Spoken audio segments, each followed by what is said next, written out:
Wali adalah Allah zat yang maha mengatur.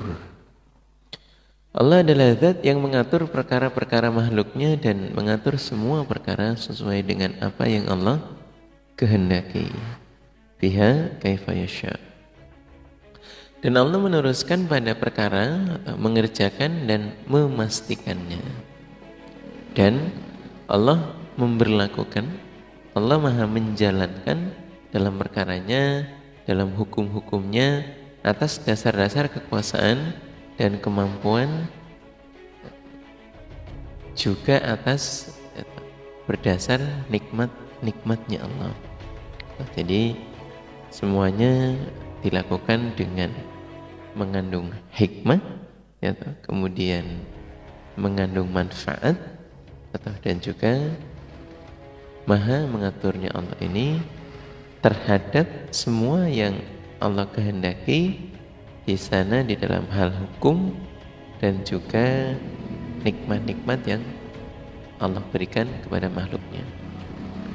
Hukum, kekuasaan dan nikmat berdasarkan kemampuan Allah, berdasarkan dengan apa yang Allah kehendaki, apa yang Allah maui. Para kaum muslimin dan muslimah, dalam hal al-wali ini juga telah diperkuat dengan beberapa pembahasan kalimah yang awal, di mana sebelumnya kalimah nama Allah yang lain mempertegas bahwa Allah juga telah mengatur segala kemaslahatan dari makhluknya, segala hal yang mencakup pada kebaikan makhluk-makhluknya, Allah yang mengatur. Bahkan Allah juga telah mendesain, Allah telah merancang, Allah telah memberikan qadarnya, memastikan terhadap apa yang akan hambanya terima, dan juga meramut, menjagai atau dengan kebesaran Allah, atau di mana kadang-kadang hambanya Allah juga dijaga keimanannya dengan qadarnya itu. Kalau dalam sebuah riwayat ada orang-orang iman yang dijaga keimanannya dengan atau du'afanya, ada dengan agniyanya, dengan kekayaannya, atau ada yang dengan kesehatannya, ada yang dengan sakitnya. Semuanya oleh Allah dijagai, kemudian dipastikan, dan Allah zat yang maha mengatur. Jadi semua hal dalam perkara ya ini sudah sesuai dan sudah pasti, sudah pas dengan apa yang menjadi takdir dan qadar dari Allah. Tinggal bagaimana kita bisa memastikan diri untuk mengimani terhadap pengaturannya Allah, bahwa di dalam hidup manusia itu juga harus meyakini terhadap 4 hal qadar dari Allah, di mana 4 qadar takdir dari Allah ini adalah sebuah kepastian yang harus diyakini oleh hamba-hambanya Allah, atau kalau dalam bahasa Arab ya tentunya disebut dengan maqadirullah, qadar-qadarnya Allah yang pasti berlaku untuk hambanya. Apa saja? Qadar nikmat, di mana ketika hamba oleh Allah ditakdirkan untuk mendapatkan nikmat, maka menghadapinya dengan bersyukur. Kemudian cobaan, di qadar cobaan ya hambanya harus bersabar menghadapinya. Kemudian musibah, kita harus beristirja kepada Allah. Kemudian yang terakhir adalah salah, hambanya Allah memiliki perilaku atau ditakdirkan untuk berbuat salah, ya bertaubat.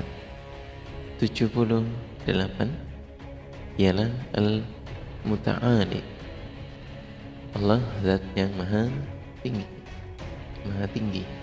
Allah adalah zat yang bagi Allah ialah zat yang maha luhur atau dengan mutlak. luhurnya Allah dari segala sisi dan segala pengibaratan. Tidak ada yang serupa dengan Allah.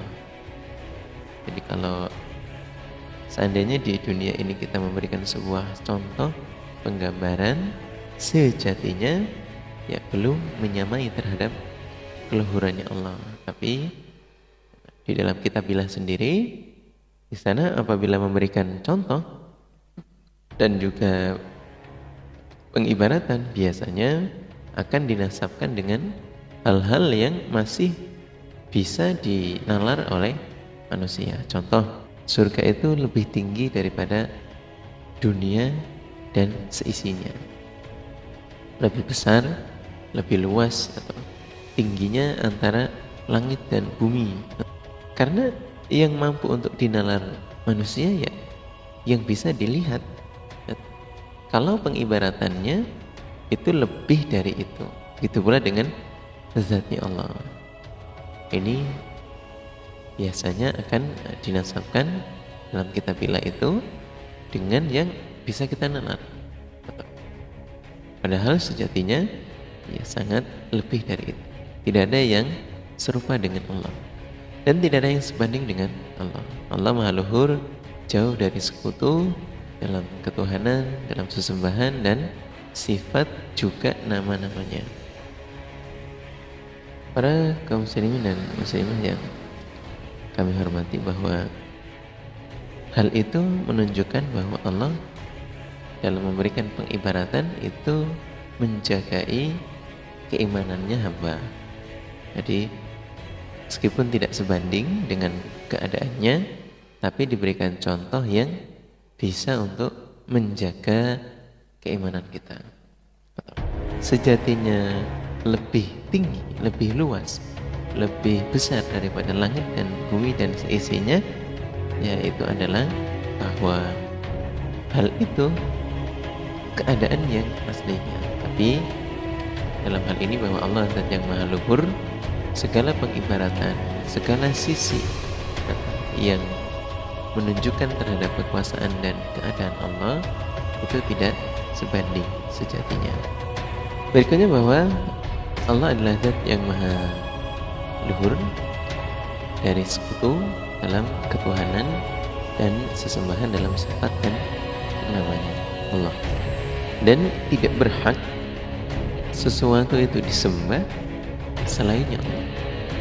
Kata sesuatu yang lain selain Allah itu dijadikan Tuhan, itu tidak berhak kecuali hanya Allah saja. Nah, ini adalah salah satu hal yang harus menjadi pemahaman bahwa mengimani pada Allah itu ada tiga sisi, di mana Allah menjadi Tuhan terhadap kita, tapi imani oleh kita dalam hal rububiyah dalam arti bahwa Allah adalah zat yang menciptakan dan mengatur semuanya di alam dunia ini, atau menjadi zat yang menciptakan alam semesta, kemudian yang mewujudkan segalanya di dunia ini ialah Allah, zat yang kita imani. Kemudian Allah juga adalah zat yang menjadi ilahiyah, atau yang kita imani sebagai zat yang wajib untuk disembah, atau tidak boleh selainnya Allah. Kemudian yang ketiga adalah bahwa kita mengimani terhadap asma wa sifati, atau nama-namanya Allah dan sifat-sifatnya Allah, termasuk dalam asmaul husna ini. Semuanya adalah bentuk dari al-muta'alinya Allah, Allah yang maha luhur. Jadi tidak berhak untuk dijadikan sesuatu yang wajib disembah kecuali hanyalah Allah saja. Para kaum muslimin dan muslimah, di sini Allah maha luhur adalah zat yang dalam segala pengibaratan itu tidak ada yang sebanding. Jadi biasanya pengibaratan itu akan diukur oleh daya nalar akal manusia, sehingga kita tetap memastikan diri untuk selalu meyakini dan mengimani terhadap segala yang telah Allah tulis di dalam kitabillah, apa yang Allah telah mewahyukan kesempurnaannya di dalam kitabillah wa sunnatin nabi, sehingga tidak kendur keimanan kita itu, tidak berkurang gitu, dan tidak turun, karena keimanannya kita yang diberikan pengibaratan, diberikan petunjuk itu sudah disesuaikan dengan kemampuan kita.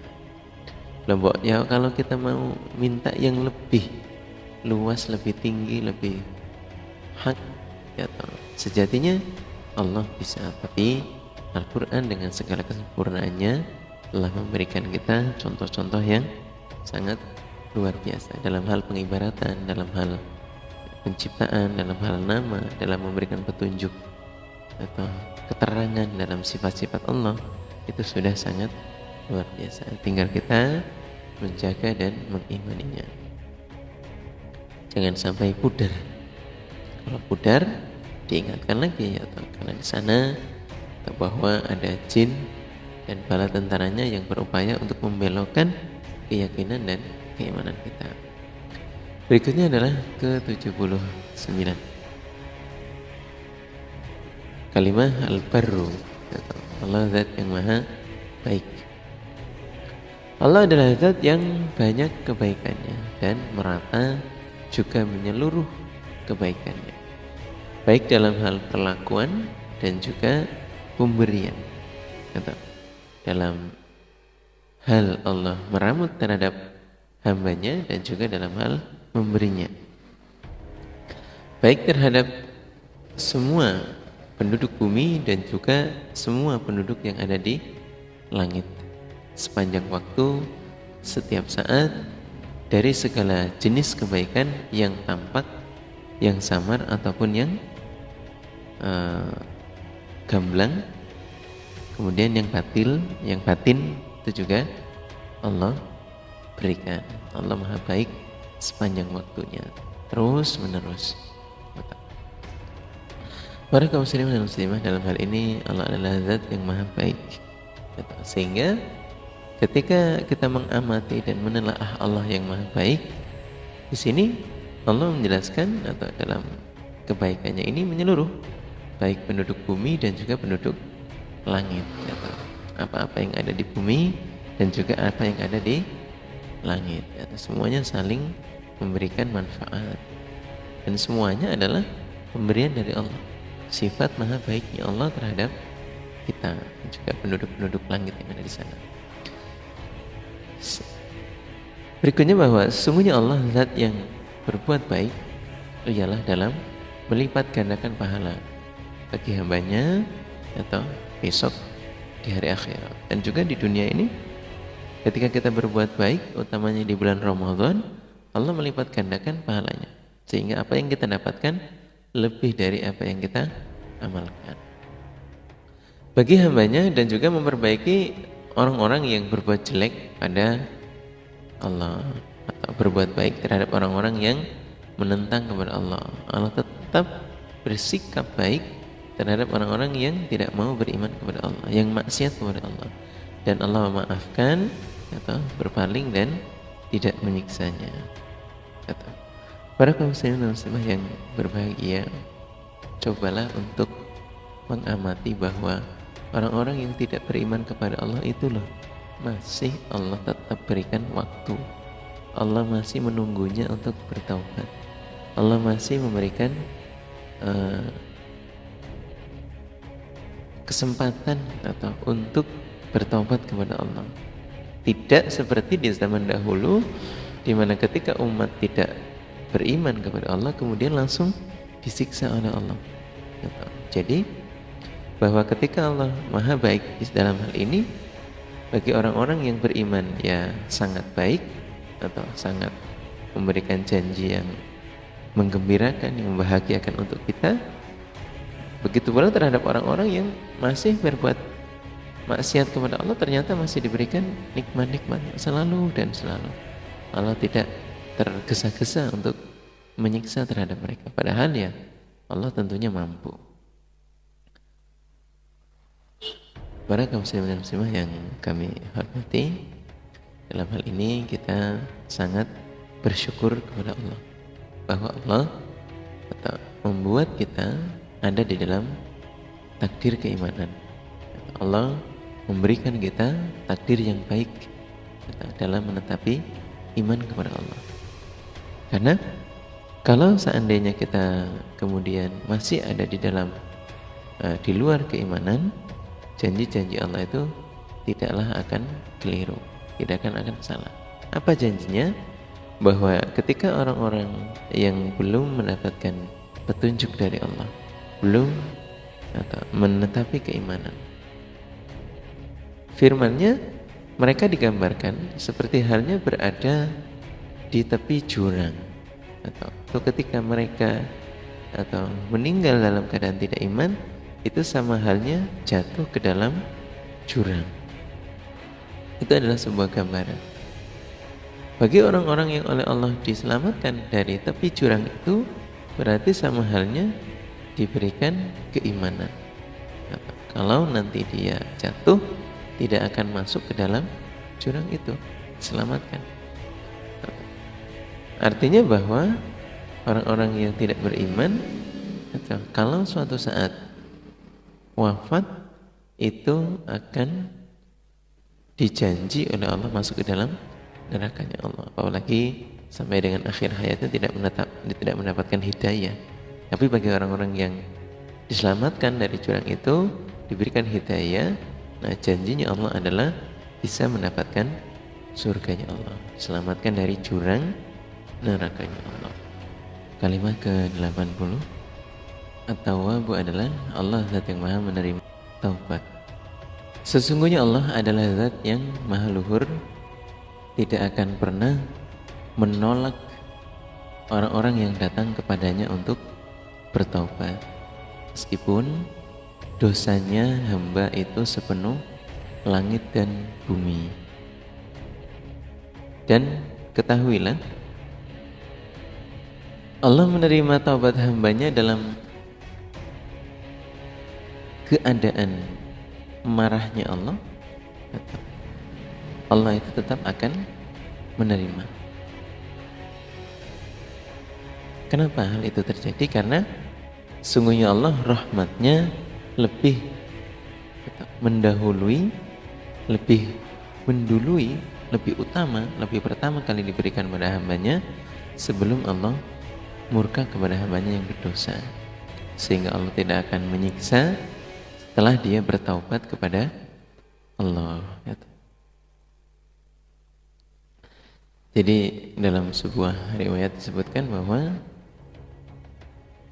barang siapa yang bertobat kepada Allah, atau dia telah melaksanakan taubatan nasuha, maka setelah dia meninggalkan dan melaksanakan semua ikhtiar untuk mendapatkan pengampunan, kaman la dzambalah, seperti halnya dia seseorang yang tidak lagi memiliki dosa baginya. Orang-orang yang bertobat dari dosanya, dia seperti halnya orang yang tidak memiliki dosa lagi, atau bersih. Allah menerima taubat hambanya di dalam pandangan murkanya Allah, dalam keadaan marahnya Allah. Tetap Allah menerima ketika hambanya atau kemudian merasa Allah itu murka terhadapnya, kemudian dia berupaya untuk bertaubat, maka Allah pasti akan menerima. Sejatinya semua hal yang dilakukan berkaitan dengan jahiliyah atau sebuah kebodohan, sebuah hal yang melanggar atau aturan-aturan dari Allah, itu membuat Allah murka. Namun ketika hambanya ini mau bertobat atau dengan taubat dan nasuha, Allah pasti akan mengampuni. Kenapa Allah yang tadi murka mau memaafkan? Karena Allah mendahulukan rahmatnya dibandingkan murkanya. Terutama bagi orang-orang yang berdosa, atau ketika dia mau bertobat, Allah akan menerimanya. kepastiannya demikian. Jadi kalau dalam kalimat yang lain, wala yai'asu min rauhillah dalam kitabillah Al-Quran. Bagi orang-orang yang memiliki dosa, yang memiliki kesalahan, yang melakukan pelanggaran, jangan pernah berputus asa dari rahmatnya Allah. Karena ketika Allah telah memberikan kasih sayang atau memberikan pengampunan, yakinlah Allah akan mengampuni. Sebuah kisah menceritakan bahwa ada seorang hamba yang telah banyak melakukan atau sebuah peristiwa membunuh sampai dengan lebih dari 90 kali, bahkan ceritanya 99 kali, sehingga dia mencari jalannya taubat. Kemudian di sana dia bertemu dengan rahib, atau di rahib yang awal dia menceritakan, dia mengkisahkan keadaan dirinya, dan setelah dinasihati, ya kesimpulannya dia tidak bisa diterima taubatnya, atau ini mah sudah tidak ada obat lagi, sehingga kemudian dia malah membunuh terhadap si rahib tersebut yang menyebabkan dosanya sempurna atau 100 kali pembunuhan. Kemudian dia tetap berupaya untuk mencari jalannya taubat dan bertemu dengan ulama rahib yang lain. Kemudian di sana rahib yang kedua menyampaikan bahwa yang namanya dosa ya tetap bisa dan mampu untuk diterima oleh Allah. Nah, kalimat ini juga selaras dengan apa yang disampaikan bahwa Allah itu mampu untuk menerima taubatnya hamba yang taubatan nasuha, meskipun dosanya itu geduk langit, sepenuh langit dan juga sepenuh bumi. Ya, Allah mampu untuk menerima taubat. Kenapa tidak? Ya. Maka yang perlu untuk dilakukan adalah bagaimana melaksanakan taubatan nasuhanya itu, tidak mengulangi atau tidak mengerjakan lagi, kemudian berupaya untuk mencari pulihan dengan banyak beribadah, dan juga berupaya untuk membaca kalimat-kalimat istighfar yang banyak, kemudian lagi banyak-banyak bersedekah, karena harta itu bisa untuk menghilangkan dosa atau dan caranya di amal jariahkan, disedekahkan, sehingga amalan kita jauh lebih banyak daripada kejelekan-kejelekan kita. Bahkan di dalam kitabillah juga khud min amwalihim shadaqatan tutahhiruhum bidunubihim dan lain sebagainya.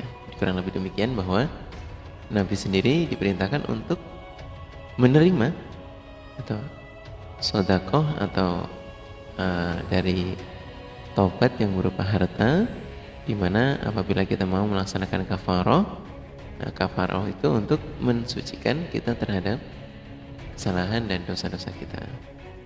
Para kaum muslimin dan muslimah yang berbahagia, berikutnya adalah kalimat ke 81, ialah Al-Muntaqim, Allah zat yang maha menyiksa.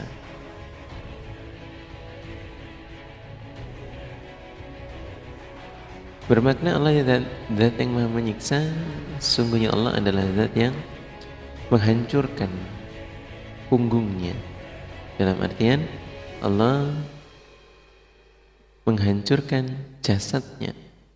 Ini majas mursal min dzikril juz iradatil kul, jadi menyebutkan sebahagian saja tapi mengikut sertakan keseluruhan. Allah zat yang menghancurkan jasadnya, dirinya penguasa yang sombong, yang semena-mena, dan penguasa yang angkuh atau congkak.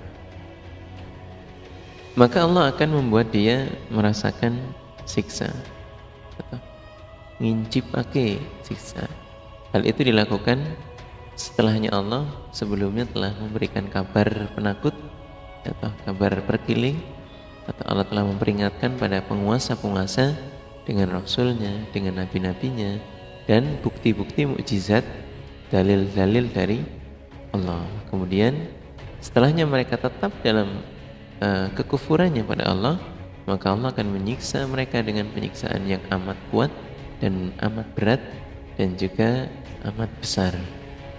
Jadi ya, bahwa hal ini adalah zatnya Allah yang maha menyiksa, bisa ya, di mana Allah siksaannya adalah sangat kuat, dan Allah itu zat yang maha besar, maha azim siksaannya Allah, dan Allah maha kuat dalam penyiksaannya. Contoh kasus dalam hal Raja Fir'aun yang tenggelamkan ke lautan keseluruhan. Kemudian Nabi Nuh yang umatnya ditenggelamkan di dalam banjir global atau secara keseluruhan, banjir bandang. Kemudian umatnya Korun beserta para keluarganya yang dimasukkan ke dalam, benamkan ke dalam tanah. Kemudian kisah dari Nabi Lut yang umatnya adalah umat yang melakukan hubungan seksual yang menyimpang, dihujani batu dan kemudian ditenggelamkan di balik buminya. Kemudian saat ini menjadi dasar dari Laut Merah. Kemudian dari umat cerita kisah Nabi Muhammad, adanya pasukan gajah yang dihujani batu dan diwafatkan dengan cara disiksa. Kemudian banyak lagi kisah-kisah Nabi yang membuat kita mengerti bahwa Allah zat yang maha sangat menyiksa, dan penyiksaannya Allah itu sangat kuat dan sangat besar. Banyak dari kisah-kisah Nabi yang lain yang mana mampu untuk menjadi nasihat dan berkeling untuk kita. Kalau dalam hal ini ya, bahwa nabi-nabi, umat-umat di zaman dahulu itu sebelum disiksa, kesimpulannya adalah Allah telah mengutus atau mengirim putusan atau kitab, dalil, mukjizat yang dibawa oleh nabi dan rasulnya.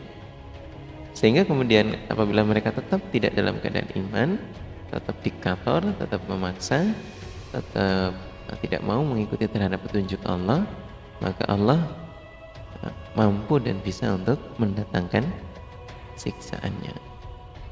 Para kaum muslimin muslimah, kita lanjutkan di kalimat 82. Al-Afu. Allah adalah zat yang maha mengampuni dari dosa-dosa hambanya. Allah memaafkan sesuatu dari dosa hambanya meskipun yang dilakukan itu sangatlah banyak,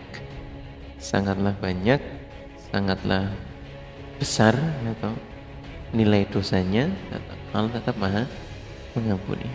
Tidak ada batasnya bagi Allah untuk mengampuni pada dosa-dosa hambanya. Maka Allah adalah zat yang maha agung dan Allah maha luhur. Bahkan Allah telah mengampuni, menghilangkan bekas dosanya hamba, juga menjadikannya bersih secara keseluruhan. Itu Allah mampu. Jadi dalam sebuah pengertian, ketika kita bertemu di hadapan Allah, itu kita tidak boleh membawa dosa sekecil apapun. Kita harus dalam keadaan yang bersih. Maka berkaitan dalam hal ini, kita hambanya Allah yang merasa masih punya dosa yang belum kita taubati, berupaya untuk mencari jalannya pengampunan dosa. Banyak melakukan kafarah, banyak melakukan ibadah sunnah yang bisa mengampuni dosa-dosa kita. Kemudian berupaya untuk mencari pulihan dari kesalahan dan dosa. Orang yang bertobat itu, orang yang melaksanakan tobat itu ya betul-betul mengharapkan pengampunan. Nah, terus kita orang-orang yang beribadah setiap hari itu pun pasti akan melakukan banyak kesalahan, baik itu yang sengaja ataupun yang tidak disengaja, sehingga akan dibawa. Nah, Allah dalam hal ini zat yang memaafkan, yang mampu menghilangkan bekas dosa sampai sebersih-bersihnya secara keseluruhannya, sehingga bertemu di hadapan Allah itu tidak membawa dosa, kesalahan. Bahkan dalam sebuah hikmah, orang-orang iman yang dicoba dengan sakit yang berkepanjangan itu memiliki hikmah untuk menghilangkan dosa-dosa yang mungkin masih dia miliki, atau untuk meningkatkan derajat surganya. Bertemu di hadapan Allah, dosa-dosanya sudah bersih, suci, dan bertemu menghadap kepada Allah dengan kondisi yang atau aman, yang ringan. Tinggal bagaimana menghitung amaliyah yang telah ditinggikan itu secara mudah. Para kaum muslimin dan muslimah, jadi berikutnya adalah Allah setelah memaafkan, setelah membersihkan dosa-dosa kita, besok di hari kiamat Allah tidak akan menuntutnya lagi atau di hari kiamat. Jadi setelah Allah membersihkannya secara keseluruhan atau membersihkan dosa-dosa dan kesalahannya, kemudian Allah tidak menuntut lagi atas kekeliruan dan kesalahannya. Jadi dengan mudahlah hambanya Allah bisa masuk ke dalam surganya. Allahumma amin. Sehingga Nabi sendiri selalu berdoa, Rabbana atina fid dunya hasanah fil akhirati hasanah wa qina adzabannar. Doa supaya dijaga, dan terutama menjagai keimanannya kepada Allah dengan cara berdoa, Allahumma ya muqallibal qulub tsabit qalbi ala dinik. Ya Allah, jagalah hatiku di mana Engkau adalah zat yang membolak-balikan hati, atau jagalah untuk bisa menetapi terhadap agamamu. Jagalah untuk bisa tetap menetapi ketaatan. Jagalah untuk tetap bisa menetapi di dalam ibadah kepadamu. Sampai sahabat sendiri bertanya, Nabi, Engkau kan dosanya, hatinya telah diampuni oleh Allah, telah dibersihkan oleh Allah, kenapa harus selalu banyak berdoa demikian? Kemudian Nabi mengingatkan bahwa para sahabat, semuanya keimanan itu bagaikan ada di antara sebuah pena yang dijari di antara dua jari jemarinya Allah. Kalau Allah menghendaki menjaga, ya Allah menjaga. Kalau mencabut, maka tinggal melepaskan begitu saja.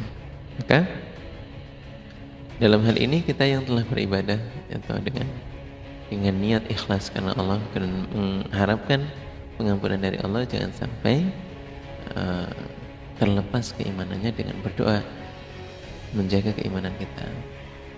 Semoga kita bisa selalu beribadah sampai husnul khatimah.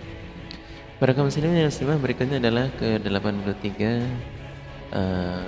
kalimah Ar-Rauf, Allah zat yang maha belas kasih. Allah adalah zat yang mengasihi semua hambanya.